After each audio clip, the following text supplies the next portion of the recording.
ഒരാള് മരിക്കുന്ന സമയത്ത് അയാൾ പറയുന്ന ആഗ്രഹം ഖുർആനിലുണ്ട്.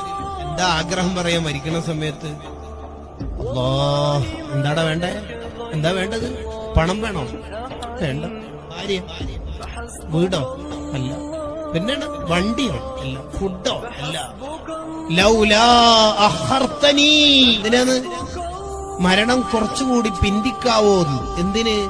എനിക്ക് വേണ്ട, ഒച്ചത്തിൽ പറയണോ? സമയം കുറച്ച് തരുമോ? എത്ര സമയം വേണം? 6 മാസം? 6 മാസം ഒന്നും കിട്ടൂല. 3 ഇല്ല. 1 മാസം ഇല്ല. 1 ദിവസം ഇല്ല. അര ഇല്ല. ഇല്ല. 1 മണിക്കൂർ ഇല്ല. ഇല്ല. അര മിനിറ്റ് കിട്ടൂല. എന്ന് 1 സെക്കൻഡ് കിട്ടിയിട്ട് എന്താ വേണ്ടേ? ഈ സുബ്ഹാനല്ലാഹ് സുബെങ്കിലും ചെല്ലാൻ 2 അക്ഷരത്തിന് 20 കൂലി കിട്ടുമല്ലോ. ഓഹോ, ആ ചിന്ത എന്താ മുമ്പേ ചിന്തിക്കാതിരുന്നേ?